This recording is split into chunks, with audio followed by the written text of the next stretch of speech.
এই মুহূর্তে যারা ইউরোপ সেনজেনভুক্ত কান্ট্রিতে ট্যুরিস্ট ভিসার জন্য অ্যাপ্লাই করতে যাচ্ছেন, ভিসার রেশিওটা কেমন এবং কি কি কারণে রিজেক্ট করতেছে বিস্তারিত আমি এই ভিডিওতে আপনাদের সামনে আলোচনা করব। হ্যালো ভিউয়ার্স, আসসালামু আলাইকুম। আমি ইমরান ট্রাভেলের পক্ষ থেকে আপনাদেরকে জানাই আন্তরিক অভিনন্দন। প্রথমে একটু জানাই রাখি যে আমি আসলে কোনো ট্রাভেল এজেন্সি না। আমি আমার বিজনেস কাজে হোক বা যে কোনো কাজে হোক, আমি যদি কোনো দেশ ভিজিট করি বা ইউটিউবিং করি, যেহেতু ইউটিউবে আমার ভিডিও আপলোড করি, সেহেতু আমার বিভিন্ন দেশের ভিডিও আছে আমার ইউটিউবে। তো আমি সাধারণত ভিসা করার আগে আপনাদের টোটাল ইনফরমেশন দিই যে আসলে এই দেশের ভিসাটা করতে কী কী ডকুমেন্ট লাগে বা আমার ক্ষেত্রে কী কী ডকুমেন্ট লাগতেছে সেই ইনফরমেশনগুলো আমি দিয়ে রাখি। তো আজকে আমি যে আলোচনা করব নেদারল্যান্ডের ভিসা নিয়ে এবং সুইডেনের ভিসাটা নিয়ে। যেহেতু আমি সুইডেনের এম্বাসিতে নেদারল্যান্ডের ভিসার জন্য অ্যাপ্লাই করছিলাম, তো আমার ভিসার রিজেক্ট হয়েছে কী কারণে সে বিস্তারিত আমি আপনাদের সাথে আলোচনা করব। তো যেহেতু আমি এই নভেম্বর মাসের 12 তারিখে আমি আমার ফাইল জমা করছিলাম। আসলে আমার প্রসেসিং করতে আমি অনেক সময় নিয়েছিলাম, প্রায় 15-20 দিন মতো টাইম নিয়েছি প্রসেসিং করতে। তো যেহেতু একটু টাইম নিয়ে করা ভালো, তো আমি 12 তারিখে জমা দেওয়ার পরে আমার মেসেজটা আসছিল নভেম্বরের 26 তারিখে, অর্থাৎ আমার সময় লাগছে প্রায় 10 দিন মতো সময় লাগছে, কারণ 10 ওয়ার্কিং ডে, মাঝখানে শুক্রবার শনিবার যেহেতু বন্ধ থাকে এটা কাউন্ট করা যাবে না। তো আমার আসলে তারা সুইডেন এম্বাসিতে যখন আমি গেছিলাম আমার ফাইলটা নিয়ে আসতে, তো এই কাভারটা যখন আমি হাতে পেয়ে আমি আসলে বুঝতে পারি যে আমার ভিসাটা হয়নি ওপেন করার আগে। কারণ কাভারটায় হাতে দিলে এরকম একটা লেটার শো করবে, যখন একটু মনে করবেন যে এটা হার্ড আছে, খোলার আগেই আপনারা কিন্তু বুঝতে পারবেন যে আসলে ভিসাটা হয়নি। তো আমি আসলে গেছিলাম হলো 3:30টার ভিতরে। তো আমার সিরিয়াল ছিল 60 নাম্বার থেকে আমরা 65 জন, 4-5 জন আমরা যে লিস্টে ছিলাম, 5 জন একবারে ওরা ফাইল জমা নিয়ে তারপর এক এক করে ডেকে কল করে আমাদের ফাইলটা দিয়ে দেয়। তো আমার সাথে ছিল আসলে একটা ম্যাডাম ছিল, প্লাস হলো আরও 2 ভাই ছিল, আর আমি ছিলাম। তো যখন আমরা কল করে যখন বাইরে এসে এই কাভারটা খুলেই আমরা বুঝতে পারি আসলে ভিসাটা হয়নি, কারণ ম্যাডামেরও হয়নি বা ওই 2 ভাইয়েরও হয়নি। তো তাদের হিস্টোরি একটু বলি, যে এই তাদের হিস্টোরি যদি বলতে থাকে তাহলে হয়তো আপনি ক্লিয়ার হবেন, কারণ আমার দোষটা আপনারা বুঝতে পারবেন যে আসলে আমার কোনো দোষ ছিল কিনা বা আমার জমা দেওয়ার ফাইলে কোনো মিস্টেক ছিল কিনা। তো এক ভাই ছিল, তিনি কয়েকটা কান্ট্রি ভিজিট করছে, তার ভিতর হাই কান্ট্রি হলো ইউএসএ এবং কানাডা তার ভিজিট করা আছে। সে মোস্টলি খুব ভালো একটা বিজনেস করে। তো তার ব্যাংকে ব্যালেন্স দেখাইছে, কোম্পানির অ্যাকাউন্ট এবং পার্সোনাল অ্যাকাউন্ট মিলে সে প্রায় 55 লাখ টাকা মতো ব্যালেন্স দেখাইছে। তারপরও তার সুইডেন এম্বাসি তার ভিসাটা রিজেক্ট করছে। দ্বিতীয়ত হলো যে ম্যাডাম যে ছিল, তিনি হলো তার ভিজিট কান্ট্রি ছিল হলো 11টা।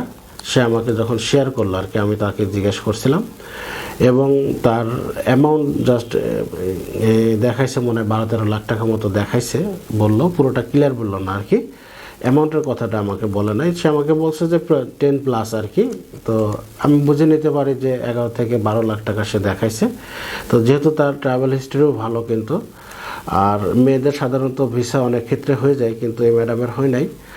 তো তাকেও কিন্তু রিজেক্ট করছে। এবং এক ভাইয়েরও সেম কেস, তারও 8-9টা কান্ট্রি ঘোরা ছিল, তার অ্যামাউন্টও ভালো দেখাইছে, 20 লাখ প্লাস দেখাইছে, তাকেও রিজেক্ট করছে। সবার থেকে হলো লো কোয়ালিটি ছিলাম আমি, যেটা হলো আমার কান্ট্রি ভিজিট করা আছে 6টা, প্লাস হলো এক এক দেশে আমার বেশ কয়েকবার যাওয়া আছে এবং আমার পাসপোর্টে অনেকগুলা ভিসা আছে। তো সেই ক্ষেত্রে দেখাচ্ছে যে আমাকেও রিজেক্ট করছে। আমার যেহেতু আমি বিজনেস করে আমার কোম্পানির অ্যাকাউন্ট এবং আমার পার্সোনাল অ্যাকাউন্ট এটা দেখাইছি, তো তারপরেও কিন্তু আমাকে প্রায় 17 লাখ টাকা মতো আমি দেখাইছিলাম আর কি লাস্ট পর্যায়ে যে।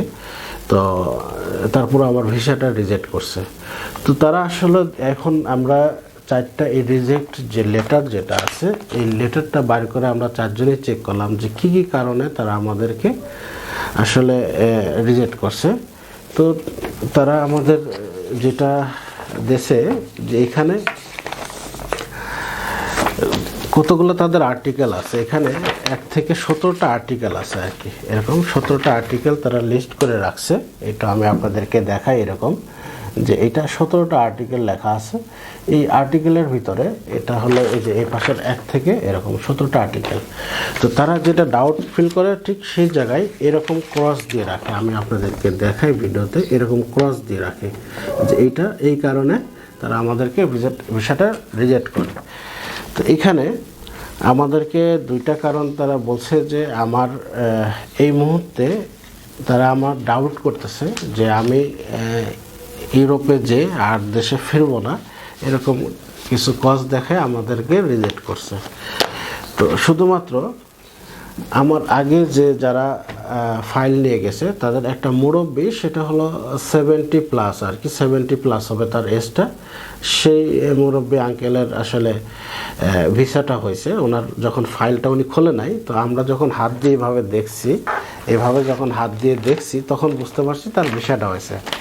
তো ওনার হয়েছে, আমি ওনার যেহেতু লিফটের ভিতরে ছিলাম, ডিটেলসটা আমরা আলোচনা করি নাই।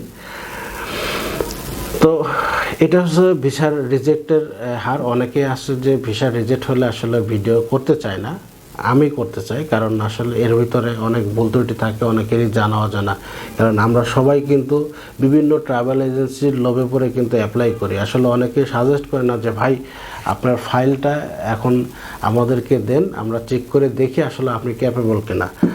তো আমার ফাইলটাও আমি তাদেরকে আগে দিয়েছি, তারা বলছে যে হ্যাঁ ভিসা হবে, এটা নিয়ে কোনো সমস্যা নেই, কারণ এখন ভিসার রেশিওটা ভালো। তবে তারা একটা কথাও আমাকে বলছিল যে ভাই এখন ভিসা রেশিও আসলে কোন কান্ট্রিতে ভালো এটা বোঝা মুশকিল, কারণ কেউ অনেকেরই রিজেক্ট করতেছে, আবার অনেকেরই দিয়ে দিচ্ছে। তো এটা ঠিক আছে তাদের কথাটা, তারা আমাকে বলেছিল এটা। তো আমি রিস্ক নিয়ে যখন এটা জমা করি, তো জমা করার পরে আমি আসলে ফাইনালি আমার রেজাল্টটা আসে যে আমি ইউরোপে ভিসা দিয়ে ঢুকতে পারবো না, যেটা আবার পরবর্তীতে আমাকে ট্রাই করতে হবে, এর মধ্যে ট্রাই করব না। আর এর পরবর্তীতে যদি আমার এই ভিডিও কোনো ইউরোপগামী বা ভিসা জমা দেওয়ার জন্য রেডি হচ্ছেন যদি দেখে থাকেন, তো তাদেরকে কিছু জিনিস সাজেস্ট করে যাই। আসলে যেটা হলো যে আমাদের রাজনৈতিক যে পরিস্থিতি এই মুহূর্তে, সব এম্বাসি টোটালি খুঁটে খুঁটে খুঁটে খুঁটে আপনারা সমস্ত ইনফরমেশন দেখতেছে। যে আসলে যেহেতু আপনারা জানেন যে আওয়ামী লীগের একটা ইস্যু আছে এখানে, যে অনেকে হয়তো বাইরের দেশে চলে যেতে যাচ্ছে, পালাতে যাচ্ছে। তো এই কারণটাই আসলে মেন, যেটা এটা আমি ক্লিয়ার করে দিলাম ভিডিওতে, এই কারণটাই তারা দেখতেছে। তো যেহেতু আমিও তো কোনো দলধাপ করি না, তারপরেও আমাকে ক্যান্সেল করছে। আর যদি কোনো ডকুমেন্ট হেল্প লাগে আমাকে অবশ্যই কমেন্ট বক্সে লিখবেন। যদি কারোর কভার লেটার হেল্প লাগে, যদি ট্রাভেল আইটিনারি হেল্প লাগে, যদি অ্যাসেট ভ্যালুয়েশনের হেল্প লাগে, আর ব্যাংকে কিভাবে আপনারা ডিপোজিট করবেন বা কিভাবে করবেন, আমার যদি ভুল থাকে সেটাও আমি আপনাদেরকে বলবো যে হ্যাঁ আমি এইভাবে করছিলাম, এটা থেকে বেটার কোনো কিছু করলে আপনাদের হয়তো হতে পারে, তো সেটাও আমি আপনাদেরকে জানাবো। তো সেই ক্ষেত্রে হলো যে আপনারা অবশ্যই আমাকে কমেন্ট করবেন ভিডিওতে, এবং আমার ভিডিওতে অবশ্যই একটা লাইক দিয়ে যাবেন, আপনাদের কাছে রিকোয়েস্ট। কারণ পরবর্তীতে আমি আবার যদি কোনো দেশে অ্যাপ্লাই করি সেক্ষেত্রে আমি অবশ্যই আপনাদেরকে জানাবো। আর নেক্সটে আমার যেহেতু চায়না ভিজিট আছে, অবশ্যই আমার ভিডিওর সাথে থাকবেন। এবং চায়নার আমার আগেও যাওয়া আছে চায়নাতে, সেকেন্ড টাইম আমার ভিসা পাওয়া আছে। তো পরবর্তীতে আমি চায়না যে কান্ট্রিগুলো, যেগুলো বিজনেস জোনগুলো আছে, কত ভালো লোকেশনগুলো আছে ঘুরে দেখাবো, সেগুলো ভিডিও করব এবং আপনাদের মাঝে উপস্থাপন করব। তো আল্লাহ হাফেজ, ভালো থাকবেন সবাই, আসসালামু আলাইকুম।